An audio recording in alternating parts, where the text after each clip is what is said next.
Kita masih untung menggunakan seruan seperti ini sehingga tugas masyarakat lah yang kemudian harus menyeleksi ini dan menciptakan barrier-barrier di dalam kehidupan beragama dan sosial, budaya, politik sekalipun juga justru masyarakat yang harus menciptakan itu.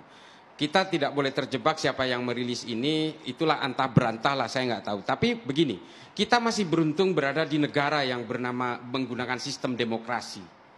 Kalau kita lihat di Saudi, saya dulu paling vokal menentang penangkapan penceramah-penceramah di Arab Saudi, termasuk penangkapan Jamal Khashoggi dan sebagainya.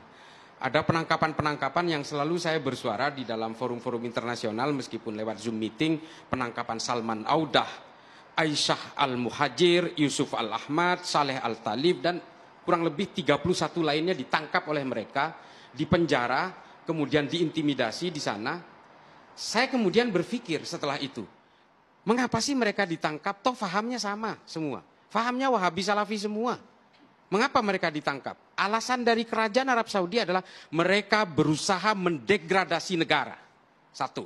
Yang kedua adalah mereka berusaha membangkitkan social distrust di tengah masyarakat. Bahkan salah satu penceramah itu, Yusuf Al-Ahmad ini didakwa melakukan agitasi-agitasi antara orang-orang Syiah yang berada di Saudi bagian timur dengan orang-orang Hijaz yang berada di bagian barat yang Sunni berusaha diagitasi. Salman Audah demikian juga, persoalan politik. Dia mendukung Qatar misalnya, didakwa seperti itu hanya lewat Twitter. Mereka ditangkap. Inilah hebatnya demokrasi ini. Hebatnya Pancasila seperti ini. Saya setuju dengan Pak Ismail Yusanto tadi. Ini memang pertimbangan politik. Kalau pertimbangan agama nggak ada masalah. Kita ini semuanya bukan penganut agama sebenarnya. Kita ini adalah penganut tafsir-tafsir agama. Kalau ditanya Pak Ismail ini Islam, saya juga Islam. Bedanya beliau pengusung khilafah, saya bukan. Ini kan tafsir. Artinya kalau pada sisi tafsir, tidak ada yang salah di kita. Ini pasti berurusan dengan politik.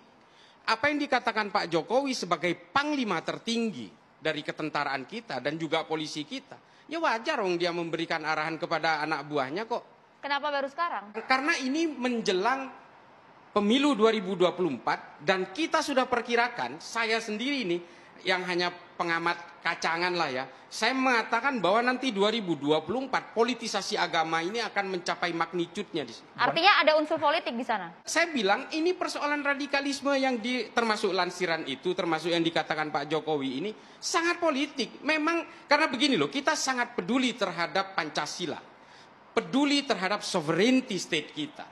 Mengapa kemudian presiden dan juga pemerintahan hari ini itu kalau melihat persoalan-persoalan bangsa, KKB, minyak goreng dan sebagainya, tentu saja semua itu adalah persoalan-persoalan yang harus kita hadapi.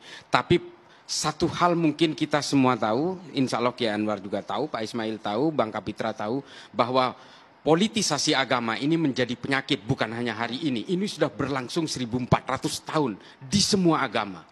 Perang antara Katolik Protestan di Eropa, perang antara sesama Islam di Madinah, perang sesama Islam di antara khalifah-khalifah, khilafah-khilafah mulai dari Eropa, Baghdad, Damaskus, Kufah dan sebagainya.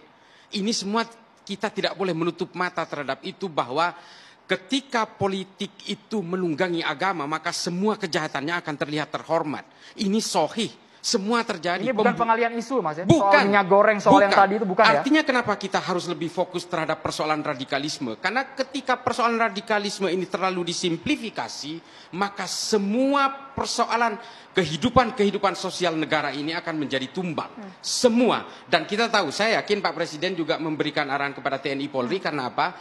Hampir semua perilaku radikal ini melakukan infiltrasi terhadap kepolisian dan tentara di seluruh dunia. Mulai dari Al-Shabaab, mulai sampai ke Boko Haram, di Sudan, di Suriah, termasuk Arab Spring juga mereka menginfiltrate polisi dan tentara. Makanya Presiden mengatakan itu terhadap polisi dan tentara. Ini adalah warning saja. Mas Islam, menurut Anda apakah BNPT perlu kemudian memprofiling lagi 180 nama tadi untuk mengklarifikasi personel mereka? Saya kira tidak perlu dilakukan profiling dan sebagainya. Yang perlu introspeksi itu adalah justru mereka nama-nama yang ada di situ. Apa yang salah dengan saya?